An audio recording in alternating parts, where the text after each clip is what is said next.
If your house still has wiring like this or outlets like this, and you need power on a wall that doesn't have an outlet, you can't just tap into an outlet and call it a day. Not when the wiring behind is 50 years old, but you also don't need to rewire the entire house. My panel's been updated, but the wiring throughout the house is a mix of old and new. That's really common. And if you're adding a new outlet, one thing is non-negotiable. It needs to be properly grounded. Extending an ungrounded circuit does not magically create a ground. So before we extend anything, we need to make sure we're pulling from a properly grounded circuit. The good news is you can upgrade one circuit at a time. Today I'm going to be running a brand new line through the attic and down an exterior wall, the cleanest way to add a new outlet in a finished home. And today we're going to be filming it so we can see how long this project takes. 11:34, I work at 5 o'clock today.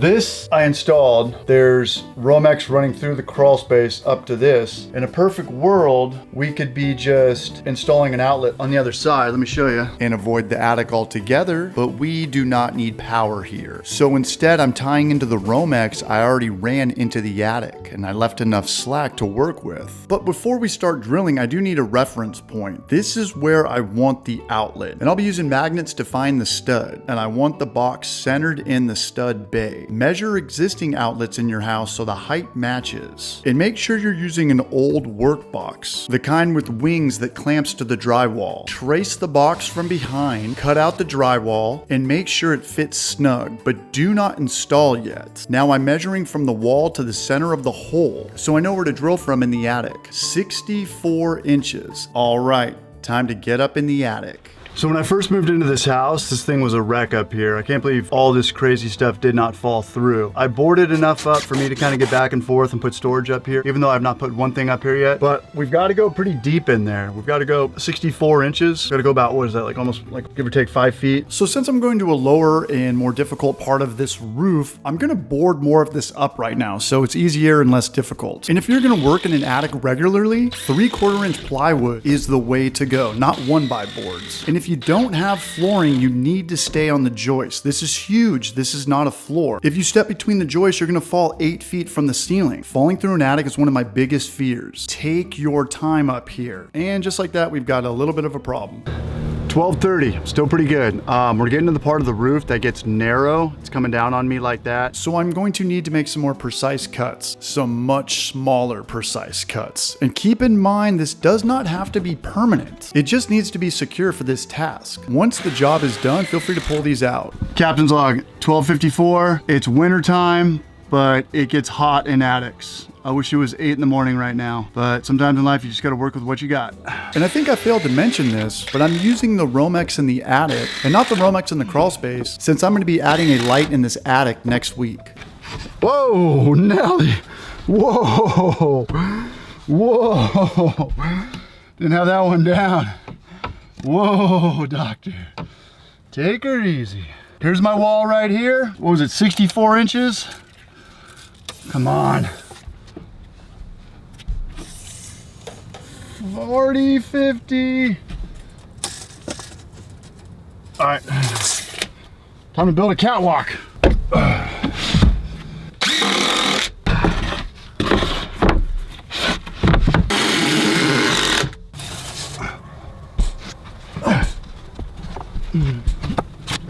Really wish I would remember to bring up my Romex, my junction box, and my spade bits. 140.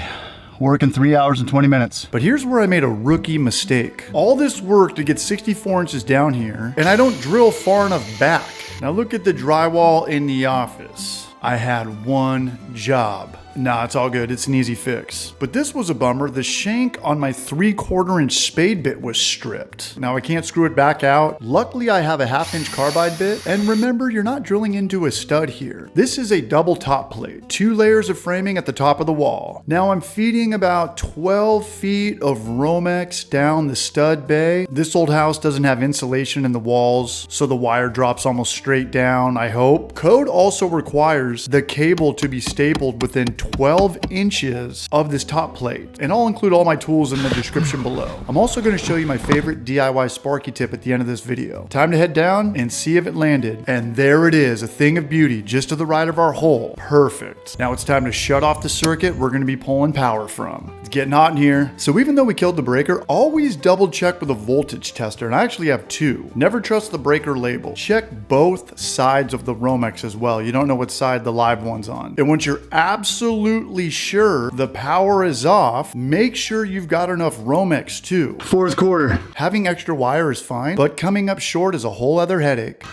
Junction box times 3 o'clock. Got 1 hour to finish this. And since it was a little bit too tight to film in this attic, I rebuilt the junction box out here where we've got a lot more room and light. A couple things to know. If you're using a metal junction box, it needs to be grounded to the box. If you're using a plastic box, and you don't need to do that. It's not conductive. And I also recommend wiring the ground first before installing the box. It's one less thing to do when you're in an attic or a crawl space. Just make sure your J-hooks go clockwise around the screw. And very important, your junction box has to be accessible. Do not hide it in the insulation. Next, we're gonna knock out the 3 holes for our cables and install the clamps. And I like to have the face clamp screws forward, so they're much easier to tighten. Now here's the #1 mistake people make. They strip the Romex too far back, so the clamp is grabbing the wires, the black, the white, the ground. You want about a 1/2 inch of sheath inside the box, so the clamp grips the jackets. And you're gonna need at least 6 inches of wiring inside the box for our splicing. Now strip the wires about 3/4 of an inch. Now here's one of my favorite tools, this wire twister I got off Amazon for about 9 or 10 bucks. Twisting wires by hand can be difficult, especially if you're in tight places like this attic. So 3 white, 3 black, and 4 ground with the one we started with. Now here's how everything looks when it's back in the box. And just remember, you need to staple the Romex 12 inches from this box. And now we can come back down to our new outlet. We're gonna pull the Romex through the box and now tighten it down to our drywall. Make sure it's secure or it's gonna get pulled right out when somebody unplugs something. You might wanna tighten these with a Phillips head manually. Now strip 3/4 of insulation from our black and our white wires. Black to gold, white to silver, and ground to green. You do not want any insulation under the terminal screw, and you also don't want too much exposed copper. Remember to turn the J-hooks clockwise so the screw pulls the wire tighter. Now this is my favorite trick of all time. I use this bottle opener to keep my outlets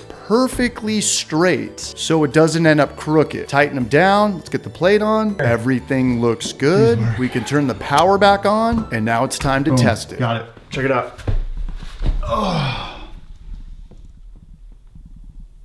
Solid collab. Time to go to work. Be good.